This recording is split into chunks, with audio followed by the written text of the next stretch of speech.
எல்லாருக்கும் வணக்கம். இது உங்க சஸ்திகா vlogs. இந்த வீடியோ பாக்குற எல்லாருமே முருகரோட பிளெஸிங்னால நல்லா இருக்கீங்கன்னு நம்புறேன். நானுமே இங்க நல்லா இருக்கேன். ரீசெண்டா நம்ம சேனல்ல போட்ட தைக்கிருத்திக வழிபாட்டுல வெற்றிலை தீபம் ஏத்தி இருந்தோம். அந்த வீடியோவை பார்த்துட்டு நிறைய பேர் வெற்றிலை தீபம் எப்படி போடணும் நிறைய டவுட்ஸ் கேட்டிருந்தீங்க. இந்த வீடியோல வெற்றிலை தீபம் பத்தி எனக்கு என்னெல்லாம் இன்ஃபர்மேஷன் தெரியுமோ எல்லாமே ஷேர் பண்ணிருக்கேன். வெற்றிலை தீபம் எதுக்காக நம்ம போடுறோம், அதோட பலன்கள் என்ன ஓர டைம்ல ஏத்தணும், வெற்றிலை தீபம் ஏத்தனதுக்கு அப்புறமா என்ன மந்திரம் சொல்லணும், அதுக்கப்புறம் அந்த வெற்றிலையை நம்ம என்ன பண்ணணும்னு சொல்லிட்டு எல்லாமே இந்த வீடியோல சொல்லிருக்கேன். சோ வீடியோவை ஃபுல்லா பாருங்க. ஆக்சுவலா முருகர்னாலே நமக்கு ஞாபகம் வரது சட்கோண விளக்கு தான். பழைய காலத்துல இருந்து இப்ப வரைக்குமே நிறைய பேர் அதை தான் ஃபாலோ பண்ணிட்டு இருக்காங்க. பட் இந்த வெற்றிலை தீபம்ன்றது ரீசெண்டா தான் ட்ரெண்ட் ஆச்சுன்னு சொல்லணும். இந்த வெற்றிலை தீபத்தை நம்ம எல்லா சாமிக்குமே ஏத்தலாம். பட் முருகருக்கு இன்னுமே ஸ்பெஷல்னு தான் சொல்லணும். ஷட்கோணத்துல எப்படி சரவண பவன் 6 எழுத்துல நம்ம 6 விளக்கு ஏத்துறோமோ, இந்த வெற்றிலை தீபத்திலயும் நம்ம 6 விளக்கு தான் ஏத்த போறோம். இந்த வெற்றிலை தீபத்தை நம்ம ரெடி பண்றதுக்கு முதல்ல அதை வைக்கிறதுக்கு ஒரு பித்தளை தட்டை எடுத்துக்கணும். உங்ககிட்ட பித்தளை தட்டு இல்லைன்னா வேற எந்த தட்டு இருக்கோ அதையுமே எடுத்துக்கலாம்.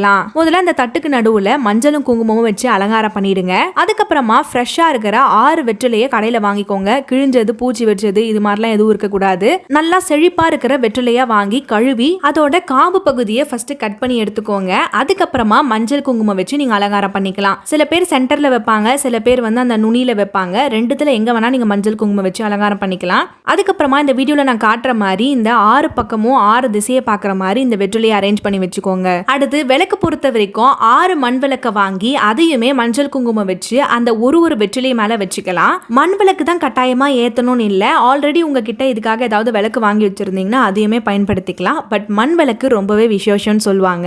இதுக்கப்புறம் நம்ம ஸ்டார்டிங்லயே அந்த வெற்றிலையோட காம்பெல்லாம் கட் பண்ணி வச்சிருந்தோம் இல்லையா, அதை எல்லாத்தையும் எடுத்துட்டு ஒரு அகல்குள்ள போட்டுக்கோங்க.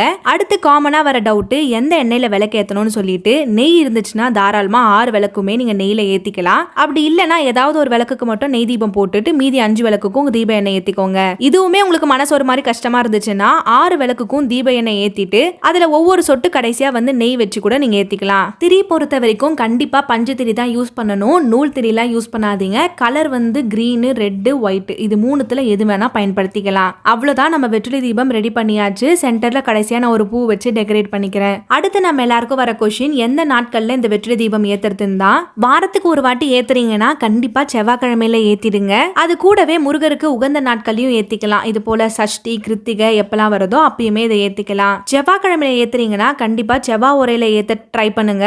காலையில 6 to 7, மத்தியானம் 1 to 2, நைட்டு 8 to 9 இந்த 3 டைம்ல எப்பனா ஏத்திக்கலாம். இல்ல இந்த 3 டைமே நீங்க பிஸியா இருக்கீங்கன்னா உங்களுக்கு எப்ப டைம் கிடைக்குதோ அப்ப ஏத்திக்கோங்க. அவ்வளவுதான். கரெக்டா 1 மணி ஆன உடனே அம்மா செவ்வாய் உரையில விளக்கேத்த ஸ்டார்ட் பண்ணிட்டாங்க. கண்டிப்பா இந்த விளக்கேத்தும் போது ஏதாவது ஒரு நெய்வேத்தியம் நீங்க வைக்கணும். இந்த வாரத்துக்கு அம்மா பால் தான் வச்சிருந்தாங்க. நீங்க சக்கரை, வெல்லம், அப்படி இல்லைன்னா டேட்ஸ், கற்கண்டு ஏதாவது ஒண்ணு கூட நீங்க வச்சு படைச்சிக்கலாம். இந்த வெற்றிலை தீபத்தை ஏத்தினதுக்கு அப்புறமா நம்ம என்ன மந்திரம் சொல்லணும்ன்றதையும் நான் டிஸ்கிரிப்ஷன்ல கொடுத்திருக்கேன். அதுல ஏதாவது ஒரு மந்திரத்தை பிக் பண்ணி 6 முறை சொல்லி நீங்க வழிபாடு பண்ணலாம். அப்படி இல்லைன்னா கந்தர் சஷ்டி, வேல்மாறல், திருப்புகழ்னு சொல்லிட்டு இதுல ஏதாவது ஒன்னத்தை கூட நீங்க படிச்சுக்கலாம். இந்த விளக்க தொடர்ந்து 6 வாரம் செவ்வாய்க்கிழமையில செவ்வாய் உரையில ஏத்த ட்ரை பண்ணுங்க. ஏதாவது ஒரு வாரம் நடுவுல பீரியட்ஸ் ஆயிட்டீங்கன்னா கூட பரவாயில்ல, நெக்ஸ்ட் வீக் நீங்க கண்டினியூ பண்ணிக்கலாம். 6 வாரம் சக்சஸ்ஃபுல்லா கம்ப்ளீட் பண்ணிட்டீங்களா, அதையே அப்படியே 12 வீக்ஸ்க்கா கூட நீங்க கண்டினியூ பண்ணி ஏத்திக்கலாம். இந்த விளக்கை ஏத்தி முடிச்சதுக்கு அப்புறமா அந்த வெற்றிலையை கால் படாத ஏதாவது இடத்துல போட்டுருங்க. உங்க வீட்டுல செடி, கொடி அது மாதிரி கார்டன் இருந்துச்சுன்னா அங்கேயும் போட்டுக்கலாம். அப்படி இல்லைன்னா நீர்நிலைகள் எடுத்துட்டு போய் போட்டுருங்க.